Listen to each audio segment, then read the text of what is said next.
کسی گاؤں میں ماں بیٹے کا اکثر بیوی کی وجہ سے گھر میں جھگڑا رہتا تھا۔ ایک دن بیٹا اپنے کام سے شام کے وقت 4:15 بجے گھر آیا تو اس کی بیوی نے اپنی ساس کے متعلق شکایت کی کہ آج پھر مجھے آپ کی والدہ نے ناجائز تنگ کیا ہے اور برا بھلا کہا ہے۔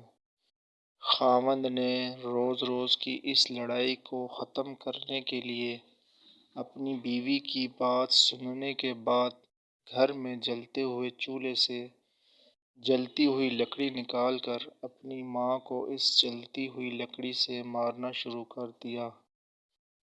شام 4:30 سے 5 بجے تک بیٹا اپنی ماں کو اس جلتی ہوئی لکڑی سے مارتا رہا۔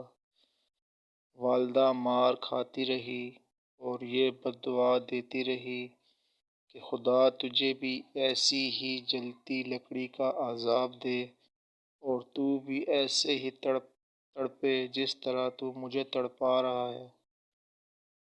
بددعائیں دیتی ماں فوت ہو گئی۔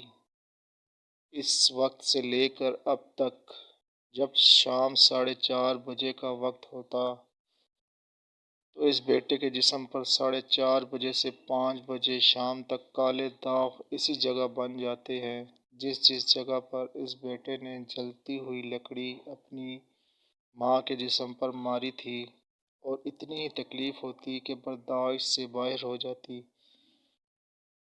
اس کا والد اپنے اس نافرمان بیٹے کو ہسپتال میں داخل کرانے لاتا ہے تو ڈاکٹروں کو سمجھ نہیں آتی کہ یہ بیماری کیا ہے اور اس کا علاج کیا ہے، کیونکہ جب 4:30 کا وقت ہوتا تو اس کے جسم پر کالے داغ بننا شروع ہو جاتے ہیں اور شام 5 بجے تک تکلیف دہ صورتحال کے ساتھ درد قائم رہتا ہے۔ پھر 5 بجے کے بعد تکلیف دور ہو جاتی ہے اور جسم سے داغ بھی ختم ہو جاتے ہیں۔ یہ سلسلہ چلتا رہا۔ آخر ایک دن اس بیٹے کے والد نے ڈاکٹروں کو کہا کہ اس کو کوئی زہر کا ٹیکہ لگا کر اس کو موت کی نیند سلا دیں۔ مجھ سے اس کی یہ تکلیف برداشت نہیں ہوتی۔ یہ سزا اس کو اس کی ماں کی بددعا اور نافرمانی کی وجہ سے مل رہی ہے۔